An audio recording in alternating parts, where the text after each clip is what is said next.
સાથે લોકોની હાલાકી પણ શરૂ થઈ ગઈ। થોડા વરસાદમાં શહેરના રાજમાર્ગોની ગટર ઉભરાઈ ગઈ। પોપટપરા નાળાના વિસ્તારો આપ જોઈ રહ્યા છો, જ્યાં પાણી ભરાતા કઈ રીતે લોકો હેરાન પરેશાન થઈ રહ્યા છે। સવારે કામ ધંધા માટે જતા લોકોની મુશ્કેલીઓ વધી છે। રાજકોટ સહિત સમગ્ર સૌરાષ્ટ્રની અંદર મેઘરાજાની બીજી ધમાકેદાર ઇનિંગ છે તે શરૂ થઈ ચૂકી છે અને સૌરાષ્ટ્રના અનેક ગ્રામ્ય વિસ્તારો છે કે ત્યાં ધોધમાર વરસાદ છે તે વરસી રહ્યો છે। રાજકોટ શહેરમાં પણ આજે વહેલી સવારે 4 વાગ્યાથી ધોધમાર વરસાદની શરૂઆત છે તે થઈ ચૂકી છે અને અત્યાર સુધીમાં 1.5 ઇંચ જેટલો વરસાદ છે તે વરસી ચૂક્યો છે। રાજકોટના પોપટપરા ગરનાળાના આ દ્રશ્યો છે કે જ્યાં ધસમસતો પાણીનો પ્રવાહ છે તે આવી રહ્યો છે ને તેને કારણે આજ સવારથી જ આ ગરનાળું છે તે બંધ કરવામાં આવ્યું છે। જે રીતના દ્રશ્યોની અંદર જુઓ કે 2-2 ફૂટ જેટલું પાણી છે તે આ ગરનાળાની અંદર ભરાઈ ચૂક્યું છે ને તેને કારણે અનેક વાહન ચાલકો છે તેમને પારાવાર મુશ્કેલીનો સામનો છે તે કરવાનો વારો આવ્યો છે।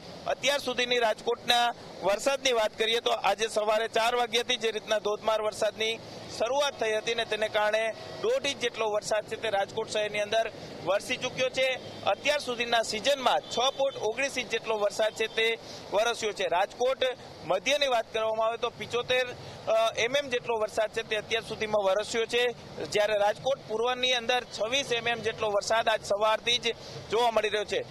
રાજકોટ મધ્યની અંદર આજ સવારથી જે રીતના વરસાદ નોંધાયો છે તેની અંદર 45 mm જેટલો વરસાદ છે તે નોંધાયો છે, જ્યારે રાજકોટ પશ્ચિમની અંદર 44 mm જેટલો વરસાદ છે તે નોંધાયો છે। થોડા વરસાદની અંદર જ રાજકોટના જે રાજમાર્ગો છે કે તેના અંદર ગટર ભરાઈ જવાની અને ગટરની અંદરથી વરસાદી પાણી નીકળવાની સમસ્યાઓ છે તે સામે આવી રહી છે। પીડી માલવિયા ફાટક પાસે ઢેબર રોડ પર કોલોનીમાં ગટર ઉભરાતાની સાથે જ અંદરથી દારૂની બોટલો પણ ક્યાંક નીકળી હોવાના સમાચાર છે તે સામે આવી રહ્યા છે। તો પોપટપરાની અંદર જ્યારે લોકો આ રસ્તેથી પસાર થતા હોય છે ત્યારે તેમને પાણી ભરાયેલા ગરનાળામાંથી લોકોએ પસાર થવાની નોબત છે તે આવી છે। રાજકોટ મહાનગરપાલિકા પ્રી મોન્સૂનના દાવાઓ ચોક્કસથી કરતી હોય છે, પરંતુ ક્યાંક વરસાદે જ તેની પોલ છે તે ખોલી દીધી છે અને કામગીરી કરવામાં ના આવી હોય તે પ્રકારના દ્રશ્યો અત્યારે સામે આવી રહ્યા છે। રાજકોટના માધાપર ચોકડી નજીક પણ આ જ પ્રકારે પાણી ભરાવની સમસ્યાઓ છે તે સામે આવી છે। માધાપર ચોકડી પાસે એક સ્કૂલ બસ ફસાયાના સમાચાર છે તે સામે આવ્યા છે।